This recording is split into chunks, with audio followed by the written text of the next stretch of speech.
This week's episode is brought to you by The Church of Hypothesism, America's trusted source in existential guidance and crisis management.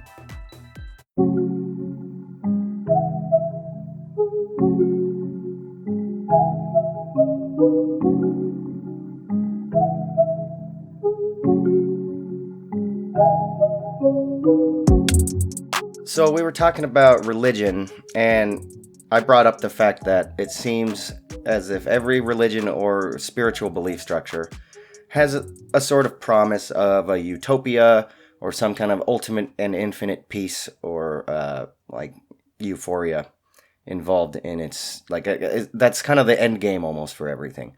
It's either that or like some kind of eternal torture. Or it just ends. Yeah. And so I'm just questioning that because it's so unnatural as a human, because our euphoria versus torture, like, wave, I guess you will, if you will, it's kind of always up and down. You have your crests where you're feeling great and happy and at peace, but it always ultimately crashes down, and you feel down every once in a while at the rock bottom. Sometimes everybody goes through this. But it's never just a flat line of the top or the bottom or anything. We're always somewhere in between. And you cannot manipulate it. I've tried. No, there's no way. I had to learn that. So, like, no matter how happy you get in a moment, like you're at your crest, right? Even if it's for 3 days at a time, which is pretty rare, I would say, it's always going to inevitably come back down. And Katie was saying how she more than like anything wants to just lay in bed and read books and watch TV. Why don't you explain real quick what your little idea of at least a temporary utopia is? Well, for me, the idea of it is I'm always seeking peace, and my idea of peace is to have a little quiet nook of learning. Like, my goal in life is I try to get through all of the events I need to get through every day so that I can be in this fleecy jammies with a good book, maybe some YouTube, or just, where I can just absorb things in a serene moment, okay? And it's that I was talking to you about the crests and waves, the surfboard, how you negotiate this constant, because change is the only constant that we have. Yes. And I kind of resent that a lot because as a human, I think, well, I should be able to be in this state where I feel good all the time. And you can't. No. The only state you can achieve is how you cope with the change that's happening. Exactly. And I think that religion evolved out of that. I also think that there's a lot of elements of control in religion.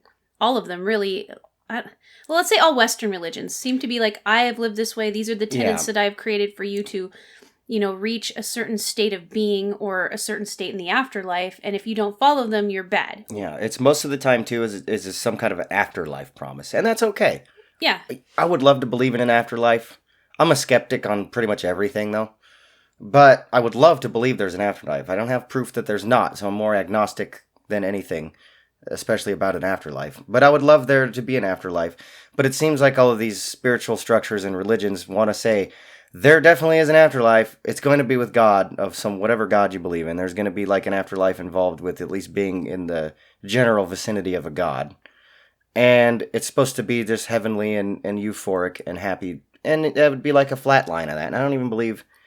I think that even in heaven, you'd probably still get depressed every once in a while. But that's just because my human brain that's what it's used to. It's all it's capable of thinking about. Exactly. So basically what I was saying, though, because with Katie explaining her idea of like a peaceful, euphoric way to live, at least here on Earth, for a temporary period of time, you could achieve that state for, let's say even a day or two at a time. Mm-hmm.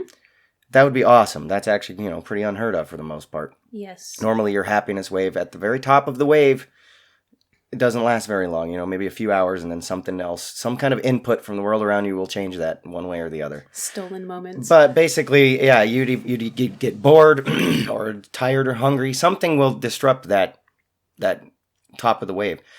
And I think the ultimate point that I was trying to make here is because, last week we talked a little bit about quantum mechanics, so I'm going to go into that again a little bit. Ooh, I like this. Because in quantum mechanics, one of the bigger theories is like everything is a wave of potentiality.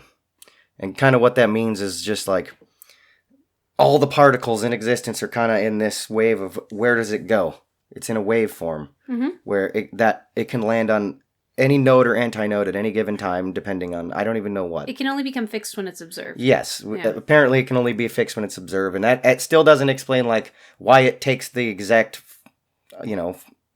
form of, I guess, solidarity when it does at that moment in time. Or why I guess it's maybe just when and where the observer is pinpointing it. But anyway, I don't know that much about quantum mechanics because it's extremely complicated. And it would take years and years for me to, like, research all that.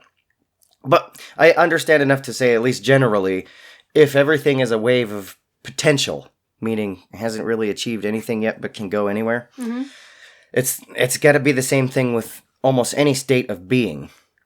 And so that's my my thoughts on that. So in a different dimension, there'd be a Katie that's unhappy while there's one that's happy. Exactly. But it's just like anything. Basically, what I'm trying to say is, like, the entire existence of the universe is in a constant state of flux, always changing, no matter what. It's always up or down. Everything's kind of a waveform, just broken down into its simplest form as a waveform before it reaches its quote unquote potential. Well, so that goes for literally everything can be a waveform. Everything's going to be changing constantly, and because that's just the balance of the universe. You cannot have positive without a negative. You can't have negative without a positive.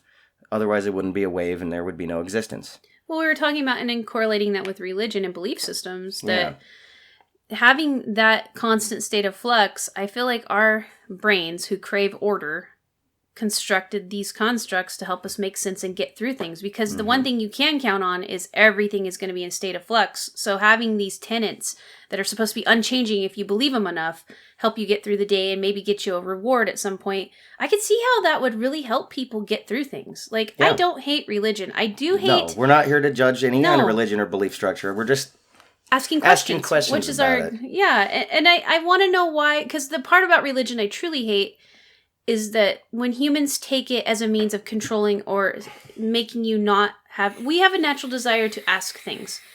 And my experience in the evangelical fundamental world is you are not supposed to ask anything. You are supposed to believe as you're told, or else you're going to get in trouble with the big guy.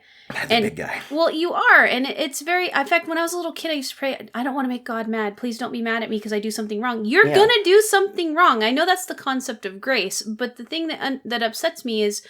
There are people that get to decide what the rules are. Usually they are the type A dominant people. And what they do is they have... Type A and dominant people, they need a lot of order to feel like everything's okay.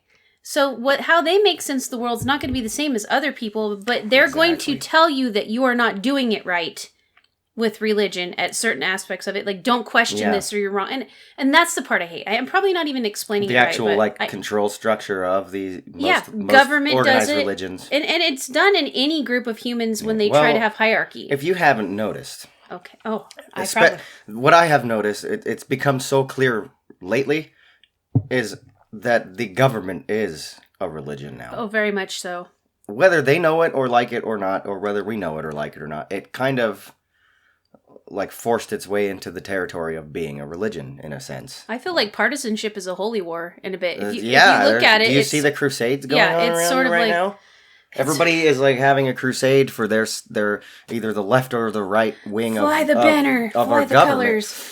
And it's so weird how far it's strayed from its intentions when created back in, the 1700s. When people just wanted to self-determine? Yeah. That's really what it was, is they didn't want to be They didn't want any of this. They didn't want us bickering over, like, a Republican or a Democrat government. They wanted, obviously, I think, sorry guys, got the voice crackling going on today, and some phlegm, so I do apologize. But anyway, so I think inherently this system was going to go this way because it was split into parties. That's the entire concept of voting for a person or not. We used to have more than two. Even if there was never any kind of a group or party associated with these politicians, it was naturally going to... They were going to naturally form into groups because... Humans do. That's just what humans do. It's not always about... It's not ever about just like John or Jack are our candidates and we're going to vote on them based on exactly what each individual person is going to do. That would be nice. That would be nice. Instead, it kind of just over the years morphed into like John is a Democrat and Jack is a Republican. And so people choose a side and they're like, that's the hill I'm going to die on. And I'm going to fight as hard as it takes. It became identity politics. Exactly. Yeah. Because people started associating that group with like their entire identity. Well, that's what religion and does. They hold on to the merits of that group like they're freaking, like it's a religion. But like it's a 10 commandment. No other human has the unique experiences and experienced the waves and has all the possibilities of choices like you do. And so to glom on to another human's identity as a sole source of your political beliefs and your religious structure and all of that is just crazy to me. Yeah. Like when people ask me, well, what are you? I'm like, well, I'm not one of those. Why would I want to associate with just one? And I will associate with a group of humans to get something done. I think that is a good idea because you can share one commonality. Like, say, I don't want beluga whales to go extinct because there's a bunch of plastic particulate matter in the ocean. And so I would group with a group of humans who start a crowdfunding thing to, hey, we created this bacteria that will eat this. We need help to fund it. Yep. Grouping together with a common ideal is fine. It's just somehow we've started deriving our identity because of it. And I think in religion, politics, any of it, it's super dangerous to do that. Absolutely. Especially in politics, because that's kind of like where all the big decisions are made as to like the course of humanity, essentially. Yeah, we were super smart to remove religion from state because that's what our founding father people in America were running away from, is that some one divine head gets to make all the decisions just because he's inspired by God and the spokesperson for religion. Mm-hmm. That is why we wanted to get rid of that. And on a side note for that, this is kind of important. Oh, I like side notes. The Illuminati, I love talking about them. They get a really bad rap. But realistically, their entire goal, the actual group, the Illuminati, back in, I don't remember what it was, like the 1500s or something. Yeah, really, or the 1800s. I don't remember. I wish I knew more. We might have to do. I knew this at one point. I don't remember now. But anyway, when the actual secret society of the Illuminati existed, it wasn't about a shadow government controlling the world. All it was a group of people who were like-minded in the belief that we should separate church and state. And in a time when that's never been done in any government structure ever. So they were kind of the first Americans, if you think about it. They were like, we kind of all need A, spiritual freedom, and B, just freedom from the state, period. That's kind of what the Illuminati's goal was. And of course, the state at the time was absolutely ran by the Catholic Church. They had all the power, pretty much. There was no separation of church and state. So when they got when they heard about this group meeting talking about this, and of course they didn't have freedom of speech back then, so they were furious. They were like, they're not allowed to get together and talk about how the church shouldn't be involved in making decisions. So they pretty much had a crusade against them. But see, we're seeing and that now. That's where the Friday the 13th. Oh, yeah, that was Pope. Thing comes from. It was kind of that happened in the 1300s. Yeah.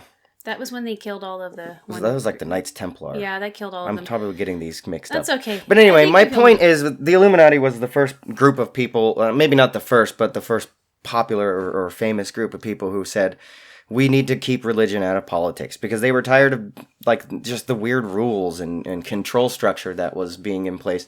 Like the church, not only did they have ultimate control, but they were corrupted, like obviously. Because all humans are. They were corrupted by the power of ruling nations, because that's just what happens, Religion is also designed to help us behave a certain way. From a Judeo-Christian tradition, the whole point of the rules was designed to, like, if you choose to follow them, to keep you safe and help you live your best life in a fallen world, right? Well, what you're seeing now living out, because you just talked about the government being religion, think of all the things that are said now in the Twitter sphere and all that if you don't believe in this, you hate America, or if you don't believe in this, you support the police beating up people of color.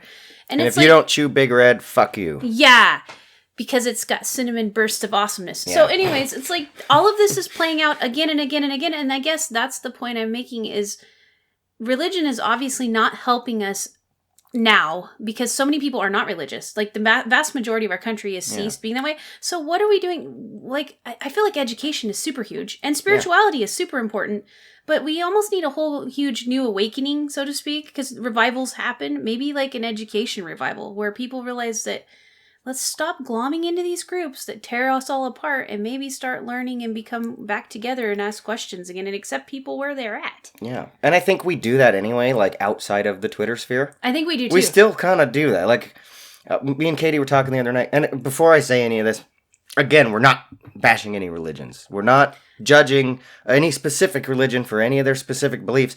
We're just questioning the idea of religion in general. Yes, and how it kind of like folds into place. If I come down on a specific thing, that does not mean that I am coming down on everybody that follows it, because that is just dumb. Because ultimately, that makes me crazy we're all people. We're all stuck on this hurling space rock around a big ball of fire, whether a god put it there or not. And if something helps you get through the day, I'm gonna hug you and tell you that's awesome. You go for it. Hold on to that. Yeah. Anyways, continue, but and me and Katie were talking the other day because I was just like I was browsing through Facebook and I kind of had this like epiphany almost like there's this feeling I get whenever I'm on social media.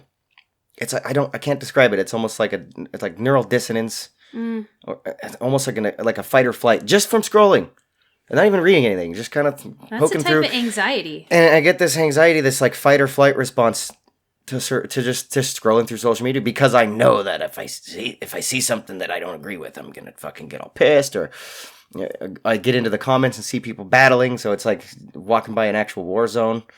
You get this weird like defense mechanism like that gets propped up. And I know that I'm not the only one that experiences this. Mental combat. Finisher. Yeah. That's what it reminds me of. Fatality. Yeah, sorry. That's kind of how it is nowadays on social media. It's a war zone. It's a fucking war zone. But in real life, outside of the computer, just going to any kind of public place or anything, most of the time it's peaceful and nobody's fighting over politics and all this. It's just all kind of normal. Completely normal human interaction. And that's how I feel in public. I don't get fight or flight in public. Sometimes I do because I'm not a big fan of crowds. So like if I have to go to a place with a crowd, that's a whole different story. But my point is, on the social media, I kind of made this analogy. Let's see if I can remember it correctly without getting my messages pulled up. But basically, so it's like going to a bar. Social media is like you go to a bar, right? In reality, if you go to the bar, most of the time nobody's shouting their opinions or beliefs or anything like that out loud for everybody to see or hear, right? So most of the time it's just peaceful. You know, you got your friend groups together having a good time, you know, shooting the shit. And, you know, every once in a while, maybe you and your friend will talk about politics or something like that, or a religion or anything like that, right? And it's usually not as abrasive to do that in a personal setting, face-to-face with your friend. Because you kind of already know what eggshells you need to walk on and all that shit. And so it's generally peaceful. Maybe you have a witty banter argument over it or something, right? But most of the time you still walk away friends and nobody stabbed each other. This is right? true. It didn't turn into this big Royal Rumble bar fight. Sometimes it does, but it's not as common as it usually has nothing. Media. It's usually just some drunk asshole tried to hit on someone's girlfriend or something, you know, the typical crap. Or he just has pain and wants to punch to the face. But as far as like, it doesn't usually have to do with like a political opinion or a religious opinion or any of these things that people battle about on social media. But social media, if that was a bar, it's a bar that constantly has multiple televisions on with multiple news stories running. Well, in this bar, everybody screams out their opinion as loud as they can for everybody else to hear. If that happened in reality, obviously there's going to be fights and battles, even in a setting outside of social media. That's probably going to happen still too, because a complete stranger shouting out their opinion that doesn't match yours, you're going to get a little angry. You're like, what is this fucking guy talking about, this asshole? It's disrupting the serenity. It's like, you know, they're disrupting the apple cart. Exactly. Yeah. But that's kind of how social media is. Everybody's shouting their opinions, especially in the comment sections of a news post. Oh my gosh. It just turns into just big battles. And of course, there's no like face-to-face interaction. There's no physical consequence to like completely like degrading somebody with words. But think about this, Brady, too. We have the Rona, which has disrupted all of our social stuff. So everybody is on social media right now. Yeah. I know we live in Idaho where you can still go to bars and things and go, there's still events happening where we live here. It's very weird because I keep remembering the whole entire rest of the country, it's not that way. Yeah. They have nowhere to go other than that. So I feel like I've noticed this uptick of more hostility. There definitely is, but mostly on social media. Well, that's what I meant. Again, you go anywhere right now in public, and it's peaceful and normal. Everything's just going by as normal, as it did before the internet even existed. For the most part, other than everyone's on their phone all the time. I do feel a bit of an undercurrent of anxiety, and I think a lot of that is because our norms have been ripped out from underneath us. Yeah, I think a lot has changed. Yeah. Humans aren't really the best with change when we don't have control over it. Mm-hmm. Especially when our life structures change. That's evident throughout the history of humanity. You know what? Anytime anything, especially if it's a good change and everyone's trying to push it, we kind of get like, maybe a little suspicious, and we just don't. If everything's going to change all at once, the carpet's pulled out from under our feet. We don't like it. And see, in the old days, smart people, because see, people weren't as educated and didn't have the freedom. We have more freedom than our ancestors did, whether you agree or not. No, that's an objective fact. Yeah, and so in the old days, the people in charge got to make the decisions of how you were supposed to think, feel, and do. And now we have all this noise on the internet and fighting and stuff. And then we walk outside, like I can walk outside right now and it's peaceful. And so I think that makes like this cognitive dissonance. Like there's definitely a cognitive you're constantly dissonance. going back, forth. And I think that makes anxiety. And I think also when we're interacting with people on social media, there's not a lot of signals in our brain telling us that's another person we're talking to. It's almost just like we're interacting completely with an interface. Yeah. As if there's no humanity involved on the other end of that interface. It's almost like in our minds, the way we kind of conceive it, I think. This is completely a hypothesis. I don't know for sure. But I'm thinking like the way our brains interpret it is like, it's essentially all Siri. Let's just make an example real quick. Yeah, we're fighting that's with one of the Siri. AIs we actually do talk to. But it's almost like our brain sees even a personal interaction with a person on social media. It's almost just like Siri curated that and we're yelling at Siri. Also, we're not yelling at another when you fight with person. someone on the internet, there is no, other than the person maybe being mean to you in written word, there's no consequence. There's no consequence at all physically, unless someone actually decides to be crazy enough to show up at your fucking door and harass you. Or dox you or something. That has been known to happen. Well, but the majority of interactions on social media is you're an effing moron or something like that. Yeah, there's just these really weird verbal battles everybody gets. And that's going to change anything. But I don't think even if you're on the receiving end of those verbal abuses because you said something fucking ridiculous and people didn't like it, or you're trolling and people didn't like it, you still don't feel as if there's any kind of consequence other than like, oh my god, Siri called me a name. Oh, now see, I do. I don't fight on the internet. Yeah. But and that's personally if I walked up to a group right now, say that two people were having a discussion about, let's just say Orange Man Bad, Donald Trump, right? Bad. Let's say they were talking about him and I walked up and said, he's an effing moron, you should be ashamed of yourself, and said all this stuff to somebody that was having their own, because that's how it would be if I did on the to people in real life on the internet. Yep. There'd be pheromones going off, those people's body language would change, there'd be a whole bunch of things that happen that you are completely removed from when you fight with someone on the internet. Mm-hmm. And I personally don't want anything to do with that because I love to play with people around, like as far as, it's so much fun to get together with your friends and just rag on each other. Oh, yeah. I dig it. But then in real life, why would I want to fight with someone I don't know? It makes no sense to me. It's Especially not going to accomplish anything. And that kind of goes, it kind of plugs into the overall point we're trying to make. With religion. With religion or any kind of belief structure at all. It doesn't even have to be like related to spirituality. Because everybody's so married to every idea that they have now. I think that's just it. I don't think people have fluidity. Everyone's becoming static in their thinking. And I think that's normal. I think it's always been like that. I don't honestly, like it. But we just don't fight about it outside of social media as much. We don't get together and debate things like we maybe should. I feel like debate between humans is super important. God, what a mess. That's how we learn stuff. Yeah, but I don't know if anyone knows how to debate anymore. Are people actually learning things from their social media fights? Because to me, it just makes the tribalism bigger. I've never seen anybody walk away with a changed mind in a social media battle. Is there a forum somewhere on the internet that we have missed? Because pretty much the whole thing that I've seen... I think there is isolated, situations where that does happen, but... Oh, and also off topic, if you're an Illuminati expert and you happen to listen to us, we would love to interview you because there's a lot about the history and stuff there. I would just like to know. I used to know. I went really deep into that rabbit hole one time, and I just haven't in a long time, and I forgot all of my facts and stuff. So because it's just not that important to my life anymore. Well, and but that's just it. You and I, we like to learn about lots of things, but we don't want to be an expert about any one thing. And so that this podcast is more of it's kind of like where people used to get together at a coffee shop or a bar and they discuss the deep mysteries of life. Yeah. You don't have to be an expert to discuss things or question things. And I don't know, I like learning, and maybe that's why I have a hard time with religion. Yeah, and also, I'll a little bit of a spoiler alert. If you've made it this far into the episode, get a little bit of a nugget here. We are working on a way to actually interact with you guys. We're trying to figure out if maybe we're going to do it. We're probably going to do both, but we kind of want to get into the Twitch realm because there's an open chat function on there, and maybe Zoom calls. We're working on ideas for that. So just stick with us for a while because we want to talk to you guys. Whoever's listening to our podcast right now, we really want to talk with you guys, not just to each other.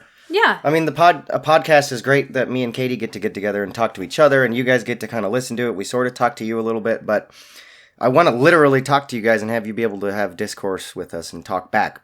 So we're working on, setting up different platforms for that. So I hope you guys are excited for that. I am. I'm really excited for that. Me too. Well, and I think that's what we're talking about with this whole point of this episode is that social media has somehow disrupted that genuine, I actually care about people's opinions. I like to know where they're at, what they learned to get to that point, what they've experienced to get to that point. I think it has validity. It ceases having validity when it just becomes a big pissing match on the internet. Mm-hmm.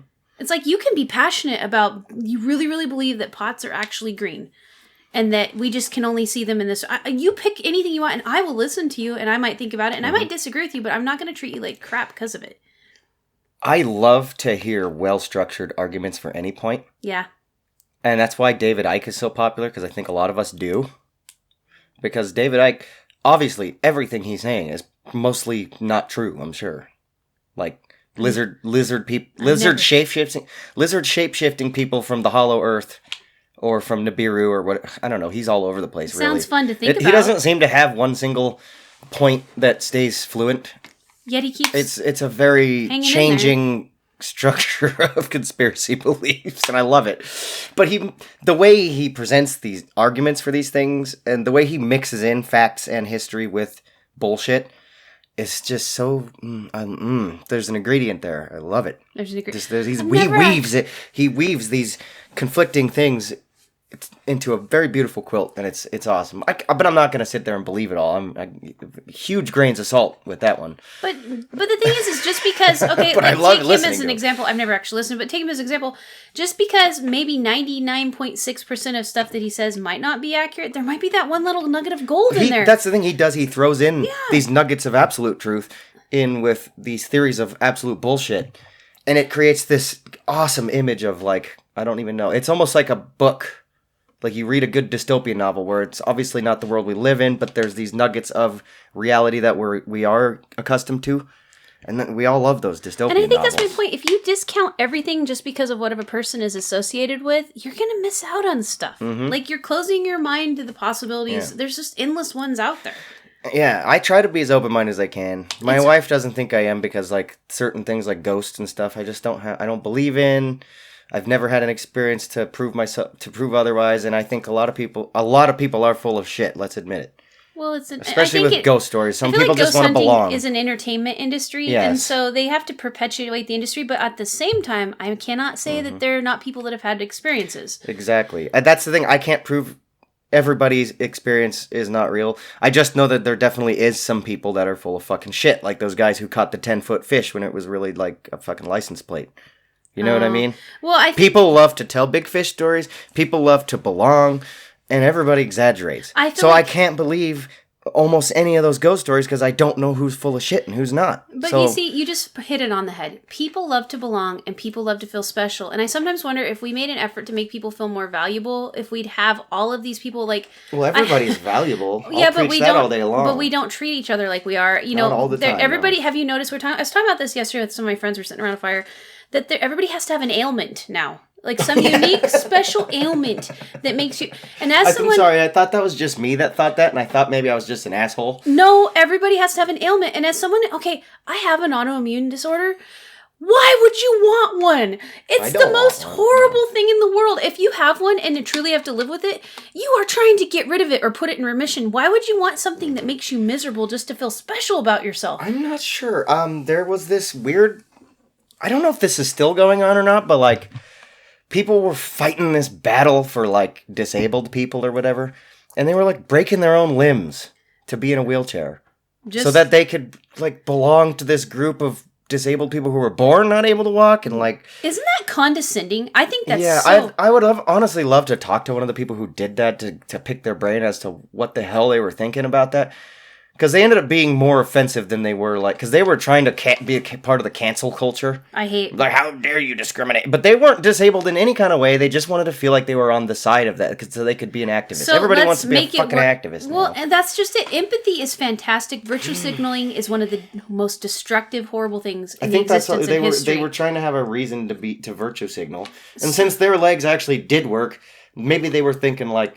well, how could I be on that side when my legs work? Yeah, Instead of just like putting your arms around them and going, hey, I'll fight for you. They went, I'll fight with you. Let me break my fucking legs. Or treat people with dignity. Mm-hmm. It's like you cannot be special like them because they are their own person.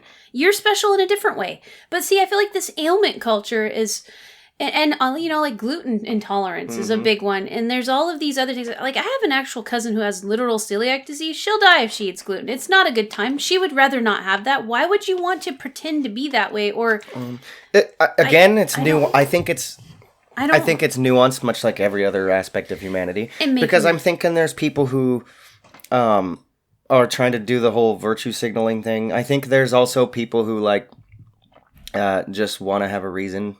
The greatest form of empathy is just to listen to someone, though. Like I feel like they're manufacturing reasons to be special, and it's like that's already what special. I think. Yeah, exactly. Maybe that's what it is. Well, and religion falls into that too, because it's like I am the best believer of the flying spaghetti monster of all time because I've done all of these things. And it's like, well, no, you're already the best. You don't have to work on things for you. You don't have to.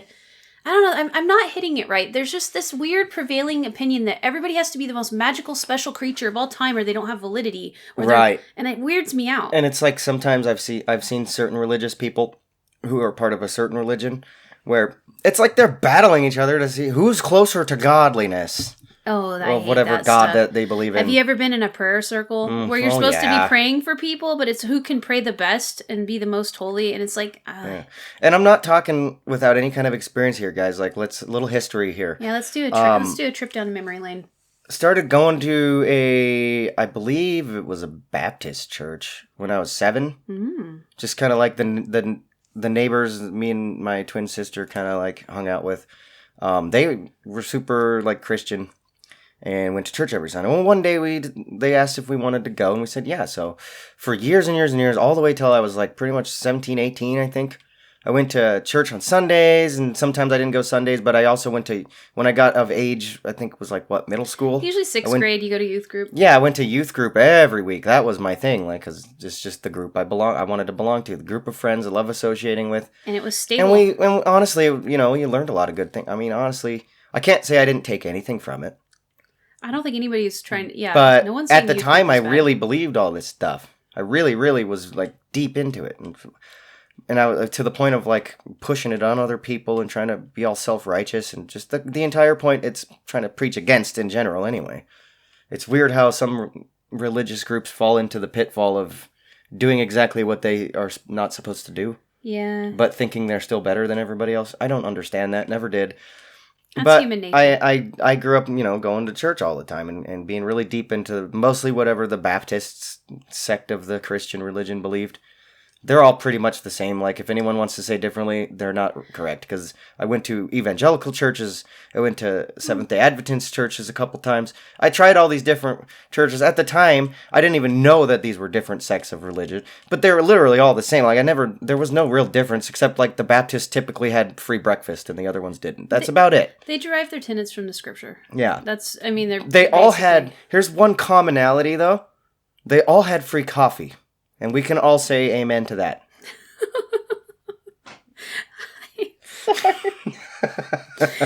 It's okay. But then you hop across the road to the ward and there's no coffee to be found. Yeah.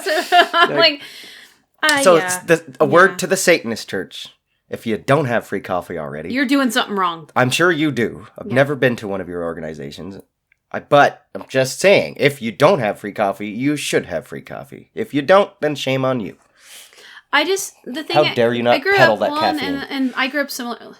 I grew up in the fundamentalist tradition. I've been to everything from charismatic, because we moved a lot. Charismatic churches, Baptist, Nazarene, all of them. But I took it a step further. I was a youth pastor for a while. And then I also went to Bible college. So I have a very, ironically, Bible college is what gave me a bit of a faith crisis, because I examined everything.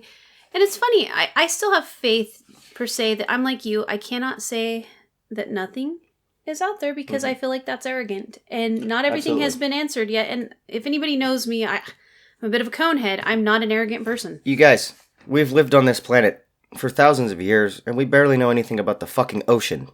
Yeah. So how can we say we know anything about God? If there is a God, or if there's not a God, we don't know. Stop trying to say we know. Because we don't. Well, in Christianity, you have to have faith that the word was divinely inspired, and that is where your entire structure is derived from. And that's all good and well, but the problem is, once you delve into how that was constructed, you end up with a lot of questions. And then I was told a lot, well, you just don't need to know that. Your faith's not good enough. And I'm all, well, that's wrong, because we're given brains. And I would rather have you say, well, you know what, I don't know. But I do know that, if this holy created love loves you, and you know what, you'll eventually know, or maybe you won't. But there's very few adults in my life that ever came at me in a way that supported someone with a questioning mind. And that is the whole reason why I have a lot of the problems I do with religion. Is it's just you conform and you don't question things, or you're bad. Yeah. I feel like in a lot of religions that is, or you've fallen away, or you are not. And it's like, well, wait a second. I'm still a person that cares about people. And I just want to learn stuff, and you're basically telling me that that is a bad thing to do. And it's like, but I was born this way. Yeah. So you're basically telling me I'm bad. And so it's like there's a lot of questions that you have in the religious world that do not get answered. And instead of just saying I don't know, I think adults are so bad at saying I don't know. I'm sorry. That is very true. And it's an arrogance and a pride thing. And I also think it goes back to what we were talking about, that you have to have some semblance of control to get through life. You've got to have that order, or especially as an adult, it's like... And it's totally fine. If anyone listening is a part of any religion at all, absolutely okay. But I think at the end of the day, you really need to at least admit to yourself that what you believe is something you don't know for sure is real. You just that's all I'm really saying. And if you believe it with your whole heart, you can still believe it in the morning when you wake up, but at night you should probably at least admit, I just don't know 100%. But it's not a bad thing not to know. And don't persecute those that are not at the point you are. That's really where I'm going with that, is like, if you can admit to yourself that you don't know, then at least you can accept others who don't know or believe differently than you. Confession time, the hardest thing in the whole world for me is to publicly admit that I don't believe the way that my entire family does. Like, you're raised to believe a certain way, or they've worried you're gonna burn or something. It's like, I don't. And I feel like being honest is so much more better, as far as I'm open to learning and growing into that position, but I want to do it on my own terms. And I think that's what free will is. Exactly. I hate coercion. And I feel like that's another thing that's going on with religions and politics and everything right now, is you are being coerced to being a certain way. I can only hang out with these people. I can only talk to these people on the internet. I can only get my news from this source, or I'm a bad person. And it's like, that's evil. I don't like it. Yesterday I hung out with a pathologist, an airline pilot, people from Holland. And you know what? None of them, all Mormons. I had this whole huge random group of people here for target practice yesterday. And you know what? None of us believe the same way. But yet we all had good conversations and enjoyed each other's company. That's what I'm saying with the whole, like, the dissonance between social media and reality. But if all of those people were talking on Facebook on a news post comment section, there would probably be a battle between them and you. Oh, gosh. If y'all were getting really into the opinions. If we engaged in that. Even if it didn't get out of hand, there would still be an argument of sorts. So do you think social media... Even media... if it was like positive discourse, there's still some kind of argument. So social media is a channel, a conduit, so be it, that lets the innermost of you come out without really consequences. I think it just allows everybody to be an activist of sorts. I don't want to be an activist. Without being outside in the rain holding a sign and getting tomatoes thrown at you. I sometimes think more would get done if people quit with this whole activist thing. And you're right. Everybody wants to be a warrior. Like this sort of warrior on these causes. And I think it's destructive. It is. You need activists. Like, I was just watching a show the other day, that Umbrella Academy show, and it was showing during the civil rights time just what people of color had to go through. And it was really well done, because I get activism in that situation, but sometimes some of the stuff we're being activists about now, it seems more self-centered than other-centered. I don't think anybody's choosing their battles anymore. I feel like everybody has to have a battle to feel good about themselves. Yeah, it's like we all just pick a battle and join it. Is that affluency? Our life is so good now that we have... Well, and that goes to the true meaning of life. Are we incapable of true happiness and peace? That's a good question. Do we have to make problems where there aren't any? I don't think we are. Again, I don't really think we're capable of true eternal happiness. Sustained happiness. Again, it goes back to the waveform. Everything is up and down. Is a waveform. It doesn't matter. Even if the most simple things, night and day. The sun is the node and the moon is the antinode. It's always going to shift up and down. The tide's coming in and out. There's going to be light, then there's going to be dark. Can I give my surfboard some legs so I can stay up in the trough? It's like the whole yin and yang thing. It's like there's always a balance somehow. We wouldn't even know what light is if there was no darkness, and we wouldn't even know what darkness is if there was no light. The fact that they both exist harmoniously is what creates that balance and is part of our reality. And that is why mental health is so important, because what mental health does and tools is they give you the tools to be able to have some sort of balance through all of the troughs. You shouldn't be chasing the happiness any more than you should be dwelling in the sad. You need to learn to ride that board through all of it. Or at least learn that once you hit that bottom, that's just going to go back up. And maybe learn ways to push it back up a little faster. It's always going to come back down anyway. As soon as you hit the top of that crest, you're going to come back down. It's just and I think that's that living in the moment thing. Nobody's happy forever. You've got to live in the moment. Embrace the ugly. I've learned, because I've always been trying to set up scenarios in my life to not live in the ugly. I insulate against trauma. I've always done it. It's part of my personality. But what I've realized and what's helped my anxiety in life is that experience what you're going through. You have it is part of the moment. Yeah, and think about the things. Something that I do that helps me a lot is I think about, okay, I have a home. My bills are paid right now. I start listing things. It's like, and then it helps me realize this is just a moment that sucks. And identify the suck. I want to encourage everybody to go and listen to Duncan Trussell Family Hour podcast. Because he covers a lot of this stuff. He's a professor. He's kind of a very spiritual kind of person. And he has a lot of Buddhists on and people who claim to be magicians on. He's got all these different walks of life on, but they talk about a lot of the same things we're talking about right now. And one of the things I learned from his podcast is to be in the moment is so important. Even if it's a moment of complete turmoil and chaos and stress and anything you can say is negative. Even if it's a moment of negativity, it's still so beautiful that we're even existing in that moment, whether it be bad or good.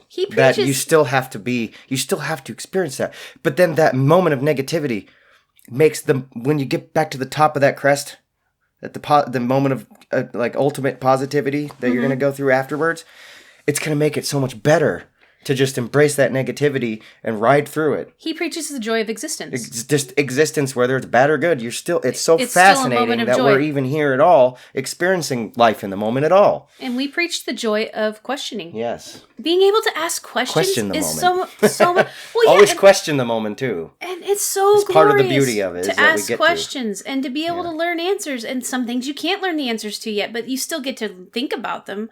I think people don't spend enough time in contemplative thought. I learned. Is that so? Because that's my whole life. Well, so it's hard to believe. I don't mean all people. I mean, think about it though with social media and entertainment culture. Think about it now with streaming and everything. If you wanted to, you would never have to think about anything ever because you could be engaged with something all the time, right?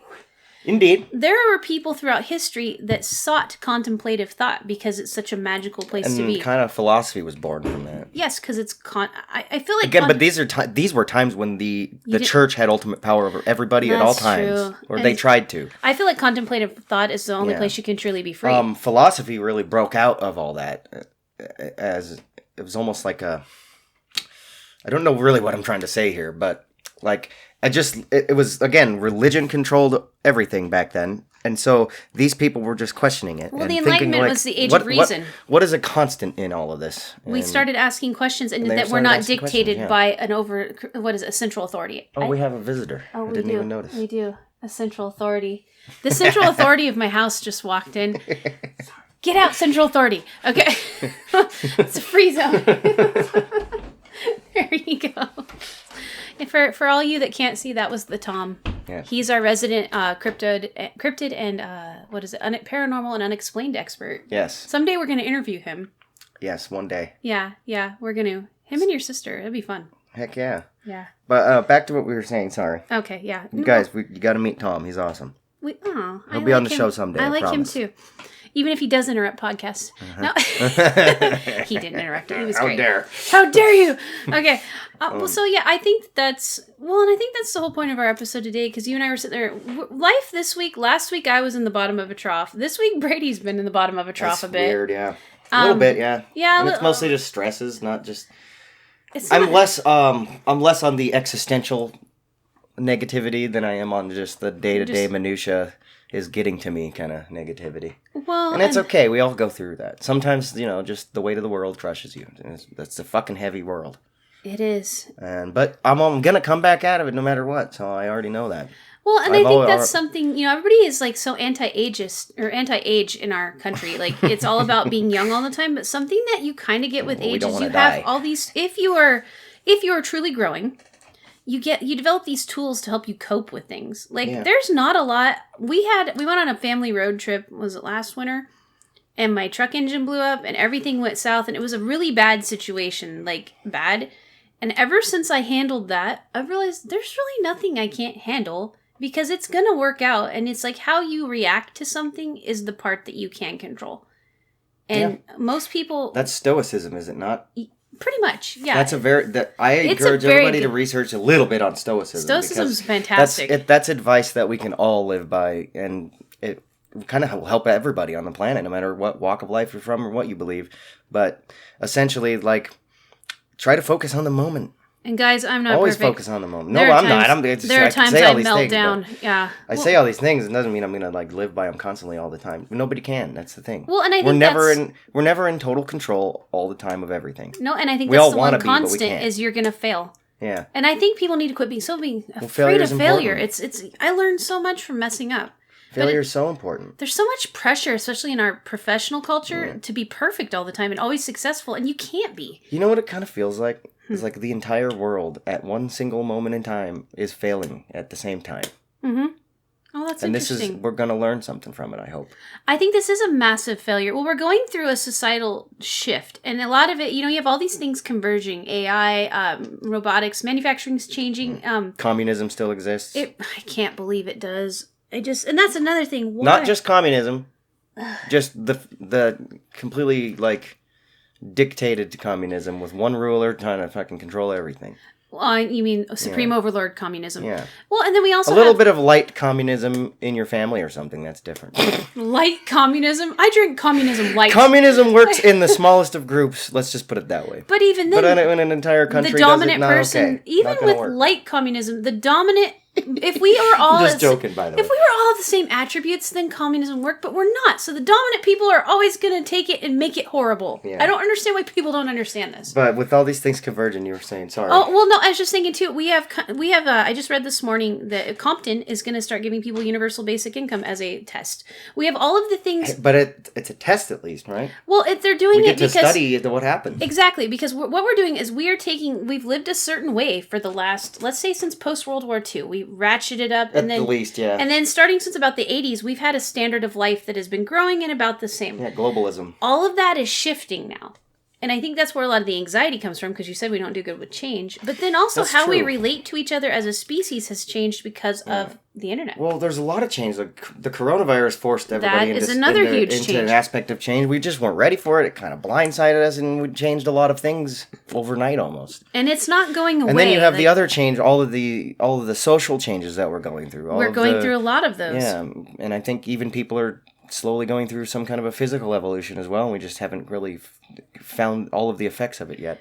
And then I also think, there's all this change going on in the world. There's a lot of political change going on. There's a lot of everything going on. We're in an election season, which was just perfect timing to have a pandemic. Oh. And so there's political change about to happen, one way or the other. Even if Trump still wins, if Biden gets in, it doesn't matter. It's going to shift. Here, I had a really funny thought that all this turmoil over Trump versus Biden, and I watch a third party actually gets voted in. I would love it. I think how funny that would be because of all the craziness going on with Trump and Biden and all the news coverage and all this, and a third party ends up winning. I would laugh so hard. You would just and nothing will change anyway. But my point is, like, there's a lot of political change going on. The coronavirus change. There's a social change. All these activists trying to change things, and the Black Lives Matter movement with the police brutalities. We're trying to change our law enforcement structure. It's almost like so much change is going on all at one time, and I think that has happened in history a few times too, where just so much change happened at one time. Yeah, but usually that makes a not good thing happen. Yeah, the build up to it though, it just causes this universal anxiety throughout the whole planet. There's collective anxiety all over the world right now. Yeah. Well, the other day I read that not through everybody, but I think a good majority of people are anxious. Well, and then something all humans need to realize. I don't think Tom's anxious about anything. He doesn't care. And that's something he said. Unless you sign my paycheck, I don't care. And I think people who lived in life or death situations have a different outlook on life than the rest of us. Oh, and the rest of us really have lived cushy lives. I think it's about that threshold. In developed nations, we've lived pretty cushy lives compared to most of the world. Oh, absolutely. Because now with the Rona, I read the other day, they're reversing their thing. The lack of tourism in developing nations is starving people. It's really bad. And man, yeah. It's weird how intertwined the tourist industry was with pretty much every other facet of life on the planet. It's so weird. So we have all of this crunching us in as a species, and we don't do well with change. In the history past, we have fought. I would really like to avoid that this time. Yeah. And then the insight I had the other day, I took Hunter's Ed for reasons I will explain later.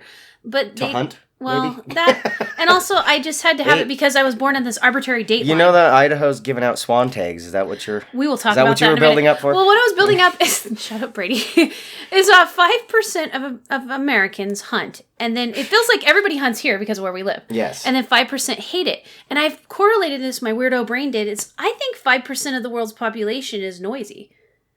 And they're the ones that are making the noise all the time. I think, because you talked about the normal people, we all get up, go about our business, take care of our kids' feed, and then you have this noisy group of people. We all know that the extreme side of any argument is always the loudest side.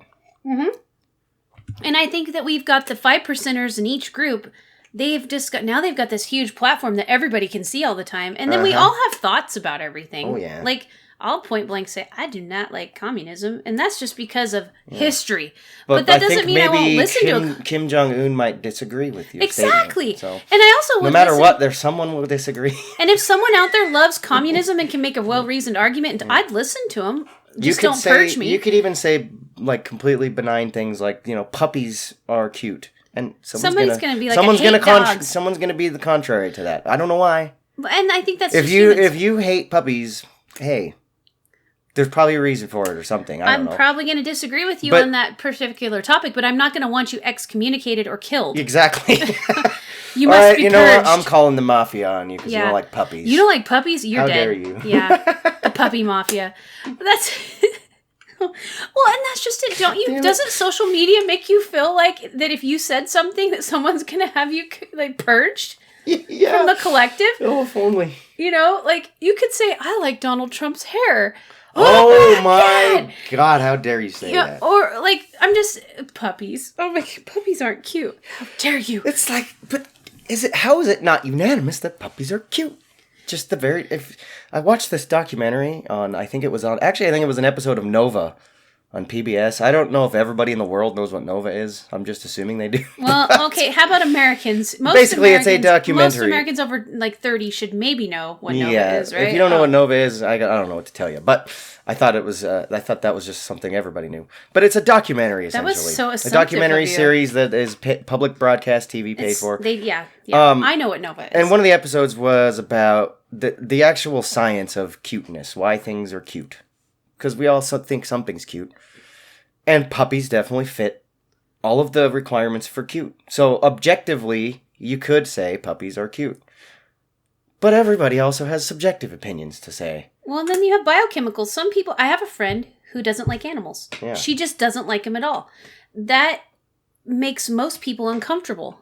That she doesn't... Well, how come you don't like it? Because most people in America, there's a huge subsect of Americans that think dogs are human. I wouldn't understand why someone doesn't like animals, but I'm going to tell you right now. Okay, if you don't like animals, then don't like animals. And then I'm going to bring in another aspect. I don't want you dead if you don't like animals. Has 6 boys. All she's done her whole life is take care of things. Animals require care. Yeah. So I understand not liking. I don't want to have a dog. I love dogs, but I don't want to have one because they're a lot of work. And animals give you there's clinically proven it lowers your blood pressure to pet a dog, a puppy. Animals give you the Pitocin drip, which is that hormone. Go look it up. It's when you babies. So the route you're going here is objectively you should like animals because there's scientific reasons to like animals. But if someone's biochemically made differently to where they don't, you should not give them a hard time. They just don't like animals. Exactly. I'm not. I feel like a lot There's of our disagreements come from not respecting the biochemicals. That's true. We are all chemically made in some ways, and I think the majority of us have similar biochemicals, but then there's some of us that don't have the same structure. We're all different. We are. And we all have a different perspective on life. It's just, we all have different triggers for the biochemicals that go through our bodies and neurons that fire. And I think you're right. Everybody forgets that. It's like we expect everybody to be like coming out of a mold, and they have to be a certain. You have to be this way because you're in this group or something. We all are consistent divided biochemical into the groups again. Well, it goes down to the groups. It's all tribalism. Like the big video, expectation versus reality. There's this video going around in the right wing sphere of when Ruth Bader Ginsburg died. This lady had a complete meltdown in her car and was just screaming and yelling. I don't know if you saw it. It was because someone died. Because she died, and it was the end of the universe because abortion might get like over. Just and she was screaming and flailing like remember those Old Testament things where people ripped out their hair and rubbed ashes on themselves. This lady was having and it's like that's on the internet forever. This poor woman. Yeah. I think you need to be careful what you record and put out there. Number one, guys, if I could give you any advice, just think about your grandma. As long as the storage mediums exist, it's going to be there. Exactly. So it's not going to be forever, but it will be quite a long time. She's going to try to get, because she was in her 20s. So anytime she goes and gets a job, because corporate America's got social media researchers that go and look, because they do now, HR does, they go look and see what your social profile is, and that is part of the hiring. There's just going to be this lady that's throwing this rigging fit over that person dying. She ain't going to be hired. And even though you were passionate about it, where was I going with this? I was talking about the biochemicals. Yes. That here's this woman that's super passionate about something. That's cool, but she's going to be forever remembered for her little fit that we've all thrown. Mm-hmm. We've all thrown fits over various things, but it's like that has permanently stained her public persona for history. And I think that that's another thing that we have to think about as humans. That there's always something recording you at all times now? I think so, and and we judge people so harshly. Real quick, can you imagine if employers had access to like the NSA files on you? Oh God, yeah, because we all know like there's an intelligence like structure in America that the government controls. And they've essentially tried to build a profile on everybody because it's turning into the fucking Minority Report, where they're trying to be the thought police and prevent terrorism by these weird patterns that they try to get on you through your where you go and who you call and what you look up on the web and what library books you check out. They're trying to build these profiles on everybody so if you are potential terrorists, they can quote unquote interview you. Yay. In jail cell naked in Guantanamo Bay somewhere. With Britney Spears. I don't know what they do anymore. I'm basically memeing about it. But they have all this data collected from like your smartphone or computer use, right? Mm-hmm. And imagine if your employers had access to your NSA profile type. Well, how about your credit score? Your credit score used to be an indicator of your credit worthiness. Now it is used as a metric for everything. Uh-huh. Can you get a house? Your car insurance. Why is car insurance? Why do you have to have a good credit for car insurance? I always thought that was weird. Well, I don't like that. It has nothing to do with whether I'm going to get in a car accident or not. I know, or is the only thing you could possibly have to do is if you paid your premium. Maybe they have this note of research where people who have bad credit get in more car accidents. I don't know. Or they don't pay their bills on time. But the thing is, insurance metrics are extremely weird to me. The best example of all time is your social security number. Yes. It was never supposed to be used as an identifier. Guess what? It was used as an identifier. Well, for convenience, obviously. Yeah. Gotta prove you're real and that you're a citizen. I have a military ID because my husband's a disabled veteran, and it was funny for years. Right on my military ID is my social security number, and then a few years ago they gave us DoD ID numbers because it was being used in fraud so much. Because think about how often you get young people, they get married, they lose their cards. I mean, oh yeah, it was just, and it's just. But stupid. I like what you're saying with the social security number. It's not supposed to be an identifier, but here's how they get away with using it as an identifier. You can opt out and say, no, I don't want to give you my social security number, but you're going to not be qualified for the thing you're signing up for, period. Well, yeah, you would have to live outside the system. But that makes me wonder why they have to have that for taxes. That's where it gets shady. Because you get the benefits of Social Security. Like, it's a double-edged sword. When I'm filing my 1040 EZ, I don't have to put my social security. I do have to put my social security. It's on everything. I don't know where I'm going with this. I just think it's weird that they ask for your social security number when you're doing your taxes. That's your identifier. That's the point I was trying to make is that everything they create and say, oh, this is not supposed to be used this way, ends up being used this way. Where were we going with this? We were talking about, Kitty. We were talking about, If you guys can't tell by now, we don't trust the government. Anybody's government. I don't trust fucking the Queen of England. I don't trust the fucking Prime Minister of Canada. I don't trust anybody who has a position of power, period. Whether it be your boss at work or the fucking the ruler of the shadow government who controls all the other governments. I love the concept of delegation. I think it shows maturity to be able to delegate something for people to... And so delegating things being done is how humans get done with things. The problem is if you delegate it and you have too complex of a structure, corruption happens. And I think America's entire system of government is that. Yes, pretty much. And so the idea is... I'm sorry I have to say this. No. I love democracy, but it was bound to be doomed because people are involved. It's like any form of human governance. You're going to have people doing things and they mess stuff up. So it's like I'm a firm believer in limited things. We got to keep it small and this is inevitable though. The way history works, you always get to this critical mass of things, don't you? Mm-hmm. I feel like... and so why... There's always some kind of like... culmination of events. I feel like the social anxiety that we're going through now is as a species, I think we're aware that we're going through a shift and it's causing us anxiety. I do. I think as a huge hive mind, so to speak, we're like, oh, every construct of our lives is being challenged. Oh, yeah. And so we have nervousness. It's almost like we're in a big test. It feels weird, right? And like if there was a creator, if there's a God who is kind of ultimately controlling the outcome of everything... Or at least letting us... If that's the reason why the particles jump out of the potentiality wave and into solid reality, and there's some kind of conscious being behind it all that's living in like the millionth dimension that we just can't even comprehend, it seems like it's testing us. And I think that's where religion comes in. Religion helps us have a set of rules, so to speak, so that we can get through the day. And everybody has... You mean like bumpers when you're bowling? Those bumpers that fold up and prevent you from going into the gutter? Everybody has a religion. Mm-hmm. Everybody has a belief system. Whether you say you do or you don't, you have a way of getting through the day. You have something that you believe in. And we all should have something. Otherwise, what I'm trying to say is nihilism, it might not be a good thing. Even nihilism's a way to get through the day. Because kinda? Do they really get through the day, though? Well, their negativity is a construct all of the nihilists I've ever met, it's just constant turmoil for them. Yeah, but their turmoil is their order. Yeah, I guess that's true. That is their state of order. Yeah, their state of order. I don't know where I was going with that. Well, no, I've thought about this a lot over the years because I've been thinking about why do humans have belief systems? Why do they have structures? And it's how you get through the day. I think it's to avoid nihilism. Yeah, nihilism. I need to read because that's more where it's like nihilism is almost like you're floating through the empty void of space and infinity, and that's it.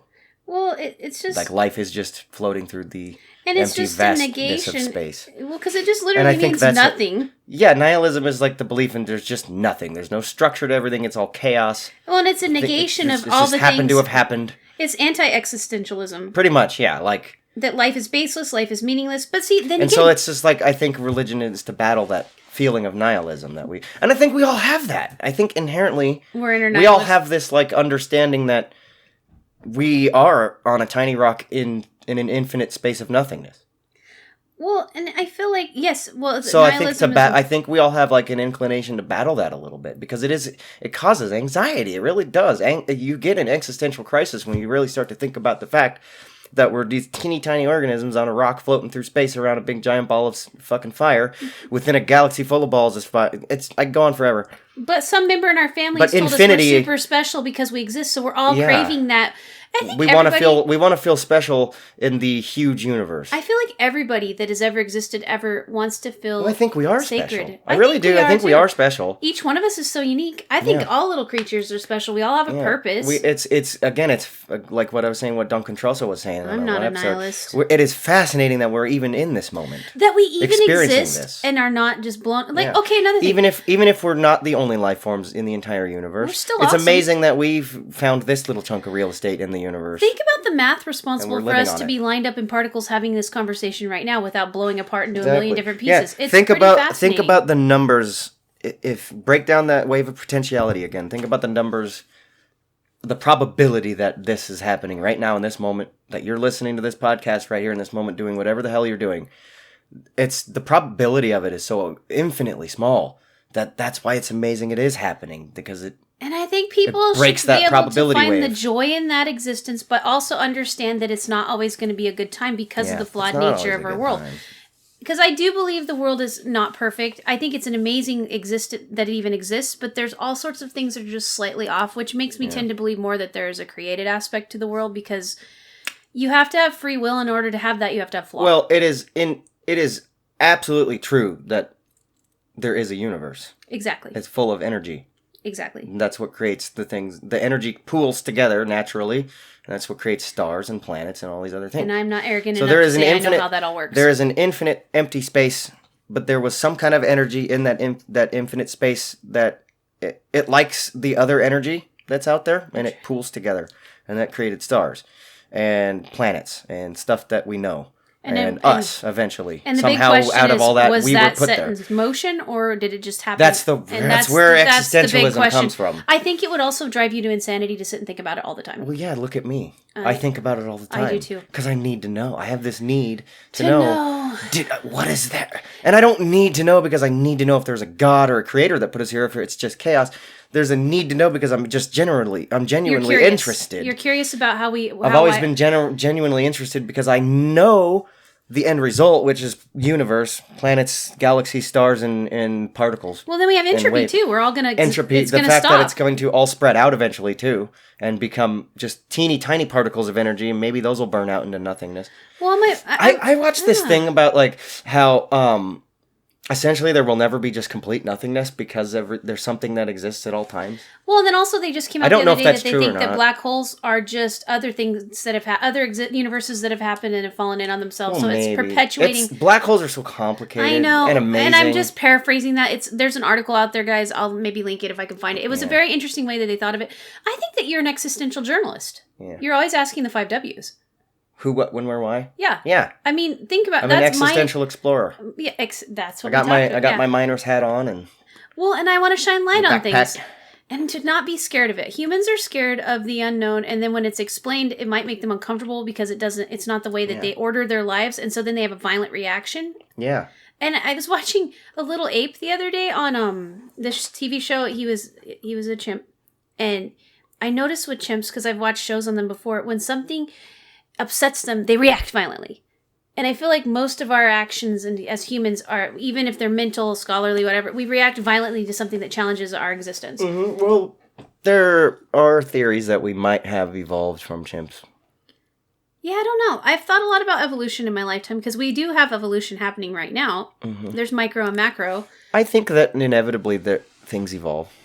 Energy evolves. But then also humans coming solely out of chimps? I don't know. I don't think that I don't know either. Explain that. Again, I don't know. Whether it's all theories. And it's all hypothesis. Science is... I hate it when people take theory as law. Like, the law of thermodynamics can be proven over and over and over and over again. Doesn't even know we know how... There's some things that are proven, but we don't even know quite how it works, like gravity. I was just Nobody fucking knows how gravity works and why it works, but we measure the end result. And the end result is always constant. If we did know, the ISS would have gravity. That's true, yeah. Yeah. Because we would just be able to make it in a laboratory and put it everywhere. Neil Stephenson in 70s talks about a torus, which is these rings that rotate and it causes the same way that we do. Because you have heavy metals. Have you heard of a torus? And so I feel like that there is... I watched the Nova episode on that, too. Oh, well, see... I read Neil, you watched Nova, but then that's artificial gravity. And is it really artificial gravity, quote or just unquote? Gravity? It's just gravity. We created the the environment for gravity to exist. You have the so heavy it's not metals, artificial gravity. You have the heavy metals and the magnets, and you have the whirling. There's a lot of whirling. I don't think you can create or destroy gravity. I think gravity is a result of something, obviously. I think that's what Einstein was trying to say. Like, gravity is the result of mass taking up space. Well, and that's like because apparently space is some kind of a blanket. I don't know. And my entire life is like this. It's already past my understanding. We flit through these ideas and we're connecting all the dots all the time because I'm always looking for patterns. Because I don't think any one thing exists in a vacuum. I feel like a lot of stuff is interconnected all the time. Yeah. Like gravity. Do you have to have gravity if you have this other thing, and if you have this other thing, and how do they work together? And if they don't work together, is it not going to happen? And how do you It's amazing we've gotten to the. That's where the whole the theory of like dark matter. Yeah. It's so complicated, but what it is like dark matter. It's because quantum mechanics kind of, I think, put this in motion because they're like if the observer effect causes the potentiality wave to turn into something solid, then that means the fact that we can even conceive infinite space as a thing out there that all the mass is sitting in, then it has to be solid. So that's what dark matter is. We just don't know what it is yet. What is the blanket of space that gravity is caused by, from mass sitting on? Eastern Asian philosophers are on it with the yin and yang. You have to have positive and negative. They think that that infinite space out there of nothingness is actually something, and we just don't understand what it is yet. I And we I can't think that's bottle a it up. lot of We can't quantify it. We can't put it into an equation. Why do some of us have this huge thirst to understand things and other ones of us just are content with just, playing Among Us? It fucking hurts to think about the big things like That is true. I also think a lot of people It's that painful. think you do get a lot of anxiety and stuff about it. Yeah. But I don't want to quit thinking about things. I feel like I that don't to me either. would be cell death. If I think quit about a thinking lot about all stuff, the time. I do too. I've never stops. Sometimes I would want my brain to turn off. I wish I could do that sometimes. Like, especially when it's 2 a.m. and I'd like to sleep because I have to take care of stuff. I feel like even sleep, because you're going to inevitably dream whether you remember it or not. Not everybody dreams, though. Did you hear about... Yeah, what's up Have you heard about those studies? I dream. Like, what is a dream? Well, a dream is like your... Oh, God, we can go down a whole No, other we better episode not do here. that. But I want to, because dreams are awesome. I feel like dreams are where you... I kind of understand a little bit about the concept of dreams. You're definitely not limited. Some of us want dreams to be more than they are, though. Some of us think dreams are like premonitions and shit. And attribute fantasy to it. And I can't sit there and say I know that that's incorrect, because I don't. Because maybe it is. I don't fucking know. I know the very basic concept of how a dream works. It's your brain is firing so many random neurons that because the same thing we do with reality, we put it into a story, put it into a narrative. We're always narrative. And that's why we remember it as some kind of a narrative, when it really isn't. It's supposedly these just random firings of neurons, your memory getting stored. Does it exist because it's a narrative? I don't know. Well, I think about that with life right now. Like the story of my life up until this point, the fourth dimension, as we talked about last week, it's a narrative, and it makes sense. But is it a narrative, or do we just impute a narrative? Well, I kind of think that's the whole point of books. That's where chaos theory comes in. Books and TV and all of it, it's all narratives, and our brains crave it. That's what we do. That's what we do. We put a reality into a narrative, because we're writing that fourth dimensional line. Then why do we need religion? So with TVs and with stories, we're just really good at creating these stories, because that's what our brain does all day long, every day. My brain is going to hurt so much after this episode because now it is connecting way. And we didn't have any blueberries either. I just had some coffee. What's in the Folgers? What the fuck, man? Well, I made homemade coconut creamer. Ooh, yummy. For my coffee, but and that's nice. Man, we're at an hour and 10, and I do want to keep going. So you guys are in for a little bit of a longer episode, maybe. I think that seems because this to be is happening. Cathartic to me. I love our podcast for this, and I hope. I don't know what people are gaining listening to it. I hope you're gaining something from this other than just something to fill the void of time in your car on the way to work or something. Well, or just the whole idea of because I gain a lot from talking about this kind of stuff. It is a purge. Because it's going through my head all the time. I'm constantly thinking about existence. Do you feel like, though, even with podcasts, I don't feel like I am verbalizing exactly what I'm thinking a lot. Yeah. Like, I'll get these thoughts and I'll be like, I want to get this out. But it doesn't come out exactly the way that I'm thinking it. It's so frustrating. All the time. It's so frustrating. But it's like, I think I'm constantly trying to hypothesize because I think I need some kind of direction, maybe. Maybe that's why I always think about existential things, because I'm seeking some kind of a direction. If I unlock the key to the puzzle. But you don't want to be told what direction. If I find that piece of the puzzle and it fits just right, then I get a direction. I get a good, clear image of what's going on, and then I can move forward from there. But you also don't want to be told which direction to go in. I don't. And maybe I'm scared of that too. Of like, if I do find the answer. And also if I become the Einstein. Or if you pick the direction, that it's going to limit your ability to think about the other things. I get scared about that a lot. Fear of missing out. It's the fear of missing out. It's the same thing when you're picking a fucking food item at a restaurant that has like Cracker Barrel where there's 3,000 fucking things on the menu. Oh, don't bring that place up. Where's that Cheesecake Factory? Why are people fascinated with Cracker Barrel? I'm probably on because there's so much choice. Probably gonna lose some friends over that one, but that place is not that good. I don't know. It's funny, they've done studies where like people will pick places with more choices than the others, but then get anxious when they get all those choices. Because there's too many choices. But then end up going and choosing the same thing every time they go there. Oh man, people are fascinating. They are, because Cheesecake Factory, you're right. I gotta find that study. 3,000 choices. Yeah, their menu's huge. I gotta find that study because there's like a peer-reviewed paper published. Do you order the same thing every time? Most of the time, yeah. Because I feel like something I like. But I always get that anxiety of the other choices. I'm like, I want that. That sounds good. But I know what I'm about to pick is good. I already know going in there that I'm going to pick the same thing I picked last time. Because you know it's good. Something very human about that. Well, because you know you won't be disappointed because it will be, you've had it before. Uh-huh. It brought you joy. That's a brain thing. But my God, do I want to get out of my comfort zone and try the other thing. I want the roasted pastrami sandwich, but I already know that the prime rib sandwich is going to be better. I don't know. Yeah, like I always get chicken enchiladas at this one particular restaurant, but then the other day I just randomly got something different because I'm all, you know what if I'm not getting something awesome because I'm in a rut. Yeah. That makes sense. That's a weird thing to think about. That's a comfort. Just restaurants. But that's a brain. Existentialism in menu items. I love it. Well, I'd like to know if people, whoever listens to us, do you guys do that? Like, yeah, for real. Do you pick I want to know. How do you guys decide what you eat at a restaurant? Do you try to choose something different every time? Do you always go for the same thing? Do you always think about choosing something different but still go for the same thing? I want to know because that's what I do. The excess of options at grocery stores give me stress too. Oh my God, I know. I don't like it. I know. I love the idea that we have all these options. But well, Amazon is combating that. That is true. They're learning what you buy most frequently. And it's going to be curated already in your shopping cart. And when it knows, it's going to know. It's going to know exactly when you shop. It's going to have your order ready. It's probably going to start ordering it for you. Because you get the same Tide Pods. The only manual input you have is like if any kind of deviation from that, you'll be able to go in and order that separately. Well, and the cool thing is that I like the idea that there is the choice out there, but it is sort of overwhelming the sheer volume of choice now. Like you said, when there's 300 items on a menu, the waitress isn't even going to give you that long to look at the menu. No. Like you can't. And consumerism is insane right now because there's so many things to buy all the time. Well, and I like There's so many things I want to buy right now. Oh my God, if I had a wish list, it would be a mile long. I'm a little bit more minimalist. I would like less things. I don't like, but that comes from taking care of things takes a lot of energy.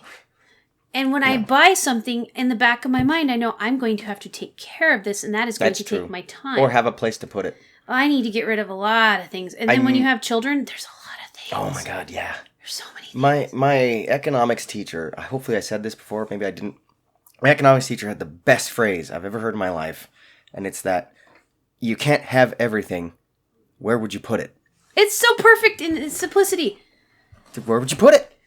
And I don't want it would become a black hole because the mass would be so overwhelming it would overcome the gravitational force, and it would suck light in because even the speed of light couldn't escape the force of that much mass.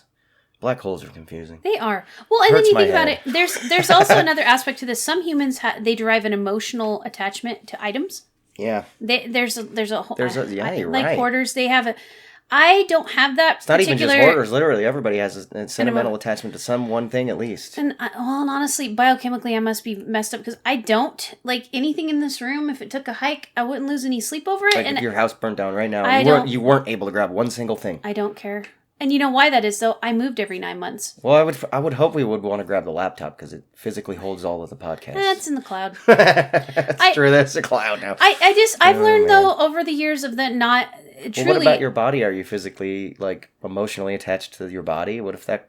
I think we all have a little bit of... What if you became paralyzed? What if you became a quadriplegic tomorrow? Would you be a little sad? I would want someone to give me a huge dose of ketamine so I could check out. Oh, yeah, exactly. Oh, can we please go down that... Can we go down that path, that conversational path? Oh, we were talking about this earlier. Since we're on the subject of religion and... Yeah, we were talking about suicide earlier. Existentialism. Or what is it, putting ourselves to sleep. When are we not talking about existentialism? I feel like every episode is about that right now. Even our earlier episodes where we had themes, it's still, we talked down these rabbit holes. Yeah. I had to put an animal to sleep Friday that had been a part of my life for 20 years. And it was the single greatest experience. I know that sounds weird. I was very sad, okay? Mm-hmm. Every day, it didn't even hit me till the next day when I walked out and she wasn't out there. This was a horse that had been a part of my life since I just became an adult. But the experience, she's old. She was in pain. Her kidneys were failing. Think about being in that experience. It wasn't a good time. She couldn't tell me that, hey, my joints hurt today. But then the vet came, sedated her, injected her. She was dead in 15 seconds, guys. And I just got to thinking about, there's no finer way to die than that. Her heart just stopped. There's some dignity to that. There really was. Being able to die in a controlled manner where it's euphoric. And because of religion, humans do not have that option, or it's fought. There's some countries that do have assisted suicide options. Mm-hmm. I don't even know if it should be called suicide when you are sick. It's euthanasia is what they're supposed to call it. I think assisted euthanasia. That's what it was called on the ballot. I am not a position taker, but I'm going to take a position publicly on that one that I think being able to euthanize yourself and have some dignity when you die is awesome. Yeah. I feel like... How many people have died where they're just they had to fight through the death the whole time, try to fight to live, even though it's inevitably going to be a death, and it's just pain and misery the whole time. For possibly even years. And you'll have people that fight that, and they'll be like, but the communists will kill you if you're not valuable to the collective. And I get that. That's nice. That has happened, but I'm talking about... They're going to do it anyway. Say that you are an advanced stage cancer, okay? And it's colon cancer or something, where it's just excruciating pain. And terminal. You couldn't be alive unless you had this cocktail of drugs floating through you that medical science can put in there. You're going to die anyways. Drug cocktails. Why not let the nurse give you an injection of morphine that stops your heart? Yeah. Like, why do you have to be... Your options are chemo or fight it naturally and die anyway.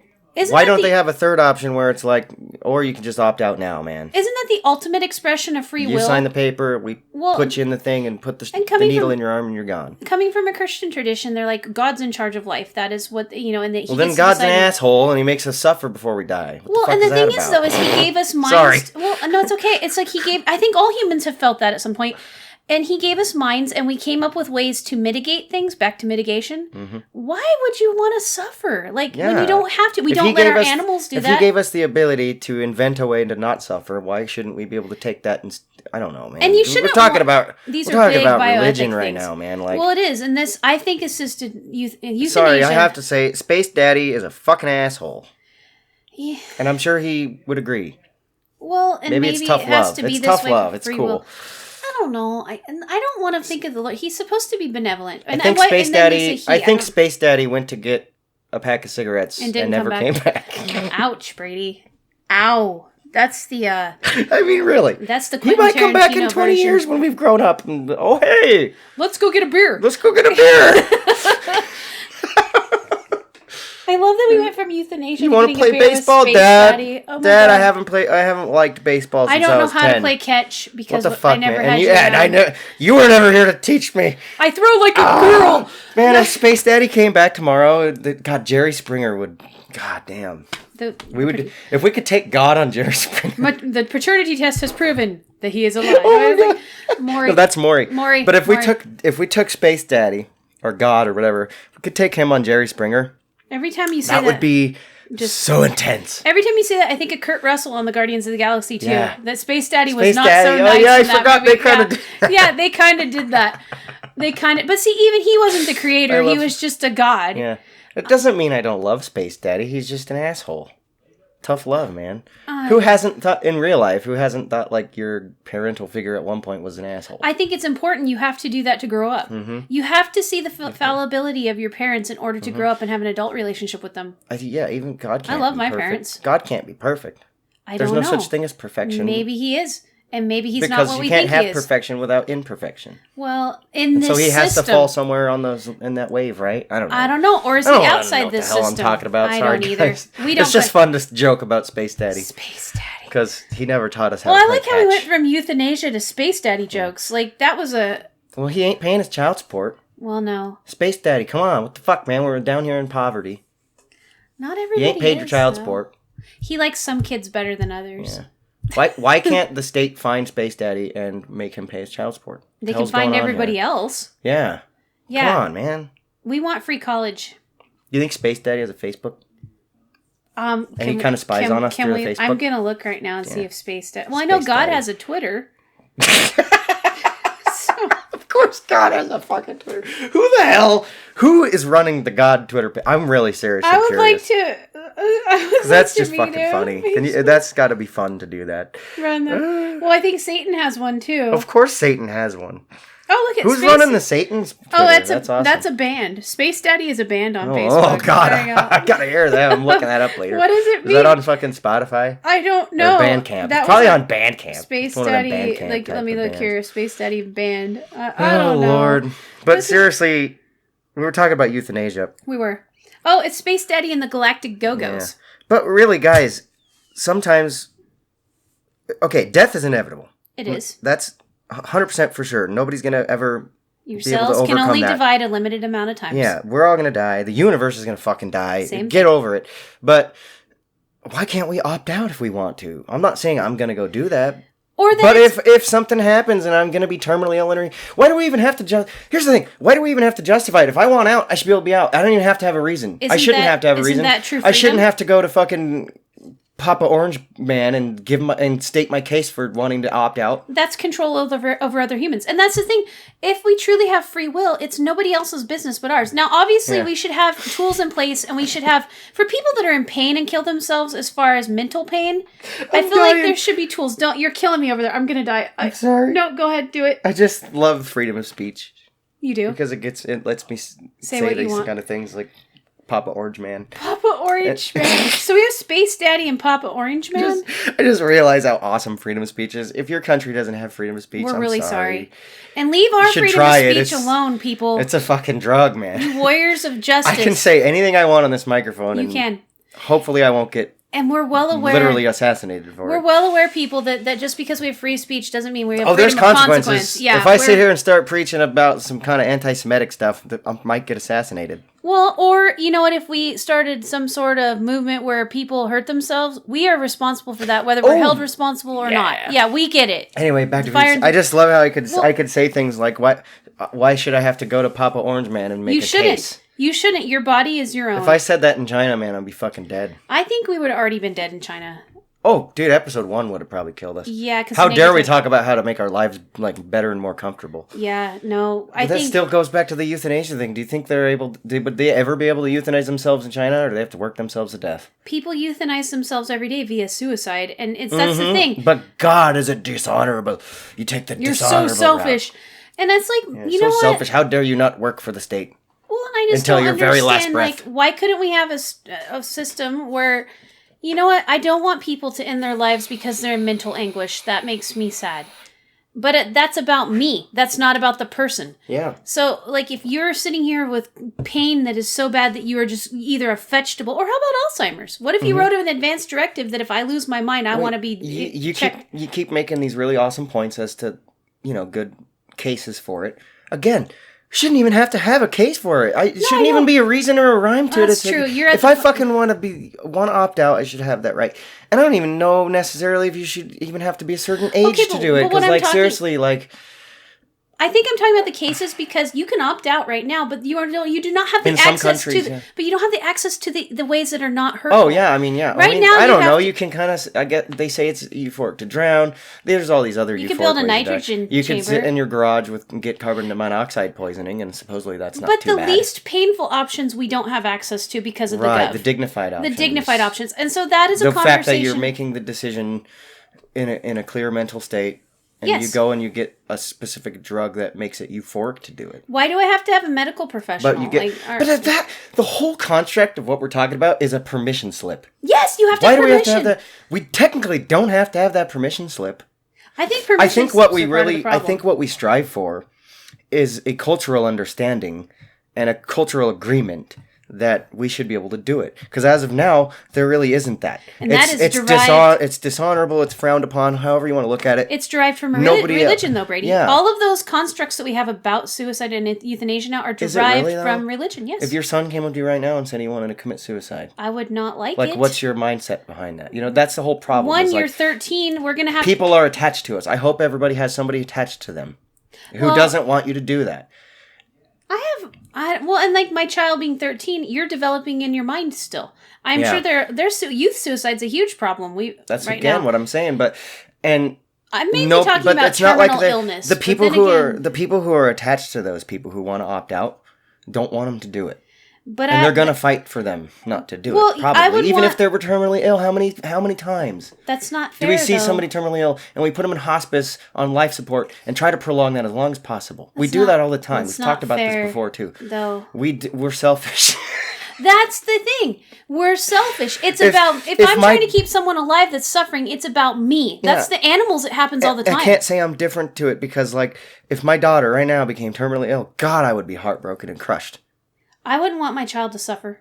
I wouldn't want my child to suffer either, but at the same time, I would have to battle with that decision. Would I allow her to be euthanized, pull the plug, or keep her alive as long as possible so I have that time with her for me to accept her mortality? And see, I don't know. That would be the battle. The problem is there would be a battle in my mind about it. And why do I get that decision anyway? Well, if there is a God, shouldn't God choose? No. That's not free will. This was the problem. I have spent the last 2 decades farming, and so I've had to make decisions like that with animals, and what has happened to me is I want less responsibility because it hurts me every time I have to make that decision. Because one, I know it's the best for the creature because they don't have to suffer, and they don't have a voice to tell me they're suffering. I can just tell.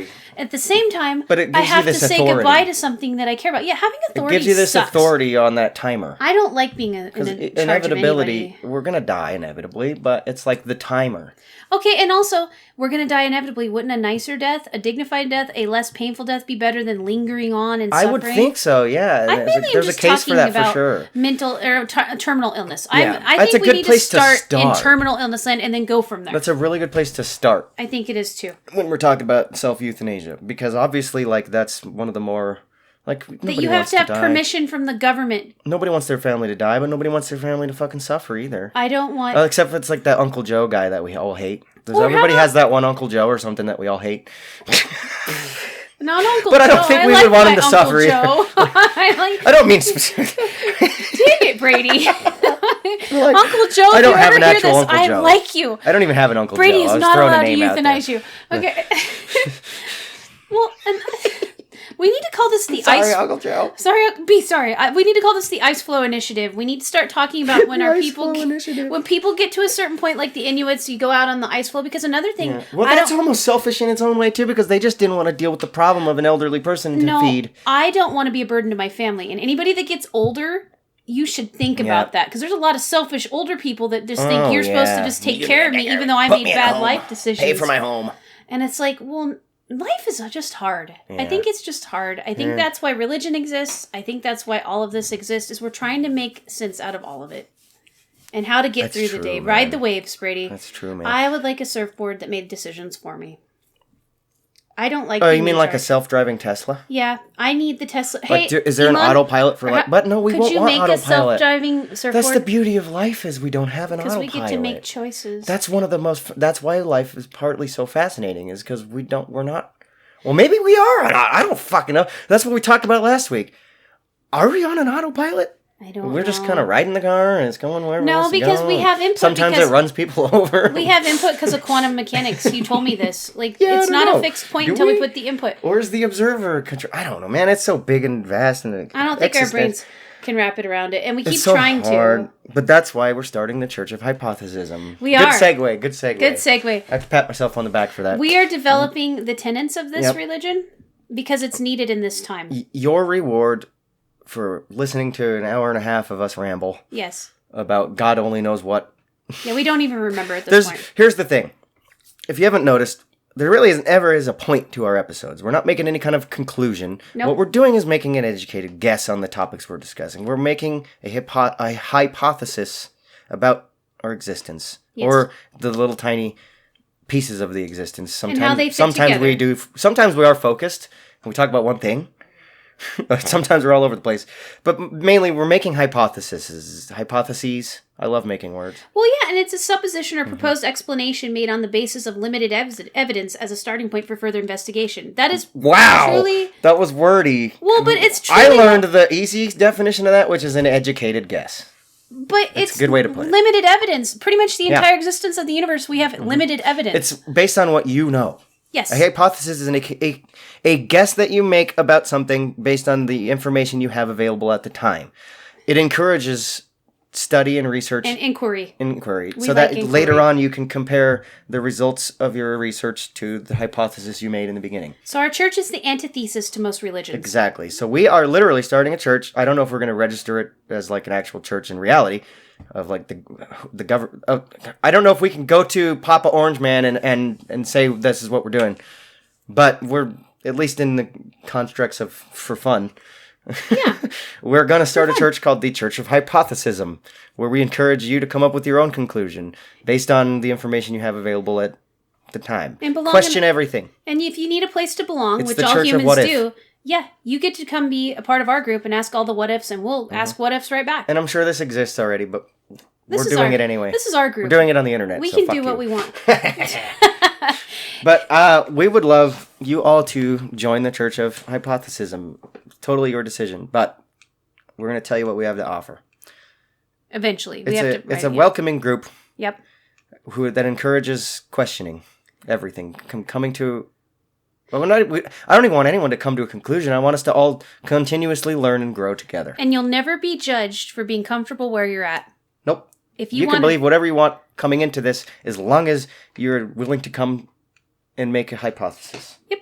And come have fun. You can tell we've only barely thought this out, but it's happening, and we're gonna get everything kind of bolted together, and we're gonna grow from here. Maybe some baling twine and some fucking duct tape. I've got bags of that. But we would love you all to join us, because we're, like I said earlier at the 20-minute mark or some shit, that we're going to work on platforms for you to get involved in talking to us. We want to talk to you. We do. And we don't want to preach to you. That's not what this is about. No, this is our weekly address where we talk about what thoughts we've had during the week. Yeah.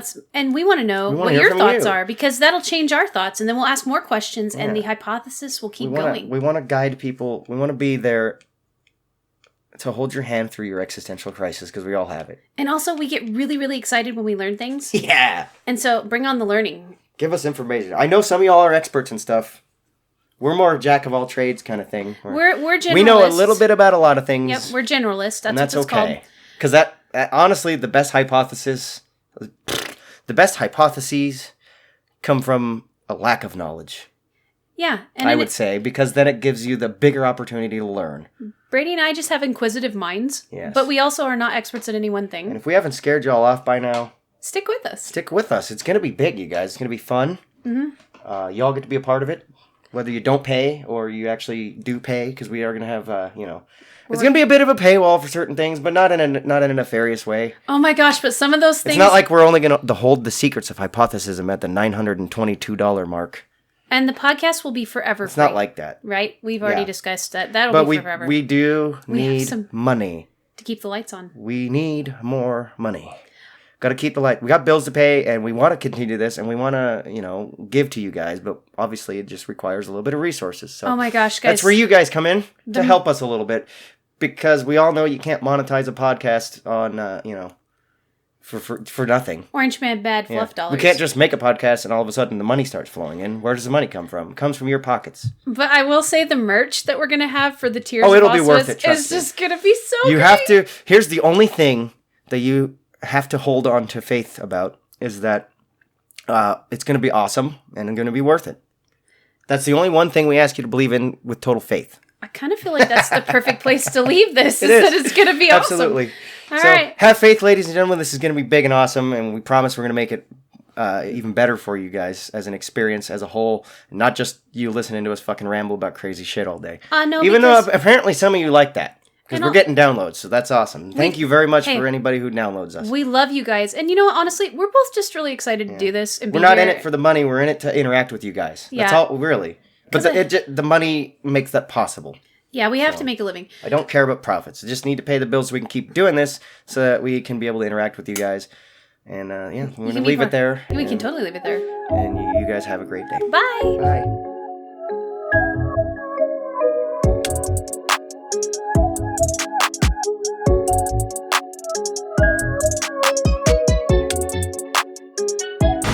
Thank you all for listening. I encourage you all to jump on over to social media and find us. Links will be in the description on the YouTube video. Otherwise, Go I The Show is at Twitter, and I think it's also Go I The Show at Instagram. And on Facebook, it's just I The Show. Also, be sure to press like and subscribe if you're on our YouTube channel. We're also on iTunes, or I guess it's Apple Podcasts now. We're on Spotify, and most importantly, we're on Podbean. Stay tuned, and we'll see you next Sunday.